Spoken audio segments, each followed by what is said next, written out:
Good morning. Welcome to another edition of Take 5.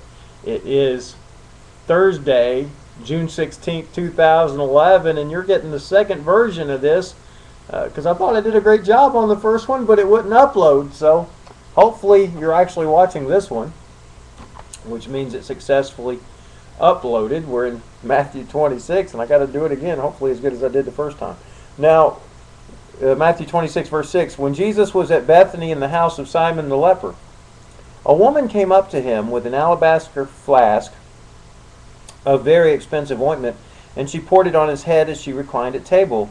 And when the disciples saw it, they were indignant, saying, "Why this waste? For this could have been sold for a large sum and given to the poor." But Jesus, aware of this, said to them, "Why do you trouble the woman? For she has done a beautiful thing to me. For you will always have the poor with you, but you will not always have me. In pouring this ointment on my body, she has done it to prepare me for burial. Truly I say to you, wherever this gospel is proclaimed in the whole world, what she has done will also be told in memory of me."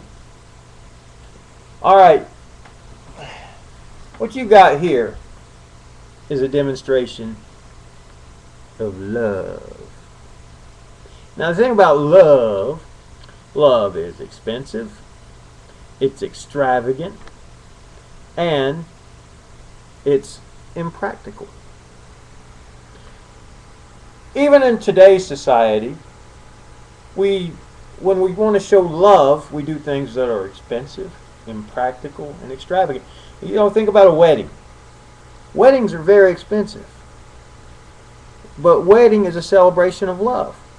Now, from a practical standpoint, it would make more sense to take the money you save from not having a wedding and putting it as a down payment on a house or something like that, or a nice vacation. But we realize love is expensive, extravagant, and impractical. Now, these disciples didn't get that. The main one who didn't get it was Judas, and you read this in John 12. He's really the one that spoke up, but the other disciples went along with him. And he said, "Well, look, we could have taken this money and sold it and given it to the poor." Now, Judas didn't care anything about the poor. He cared about himself, and he was pilfering from their collection. But Jesus said, "Don't give this woman a hard time. She's done a beautiful thing for me." He said, "She's basically anointed me for my burial." Now, I don't know if the woman knew that Jesus was going to die and be buried, and that's what she was thinking. That was the end result of it. But Jesus is just saying she's done a beautiful thing. See, this woman took something very valuable to her. I mean, back then, perfume was like gold. It was very expensive. I know you can go to the store today and you can get some perfumes for $20 or something like that, or you can spend hundreds of dollars for really good top-of-the-line perfumes. But back then, I mean, these things will be worth in our currency thousands of dollars.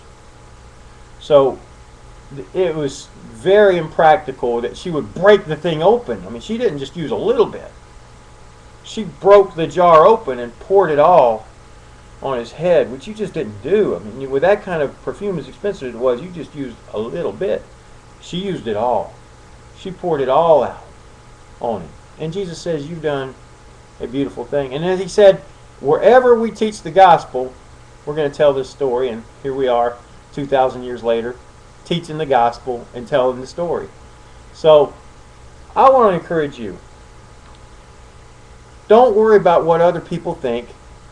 You show God you love him, and do it in some way that's expensive if you can handle it, afford it, extravagant, and impractical. I don't know if you maybe should write, do some skywriting and I love God, or maybe you should sing a song to him, or post some Facebook posts. I mean, everybody does that kind of thing. But something special just between you and God, where you don't care what anybody thinks. You just want to show God you love him. And you know what? He'll get that. He'll understand that you did that for him. I mean, of course, obeying his word, that's a big one. That's part of it. But something even extra special. Just like you folks who are married, you want to do something extra special for your spouses.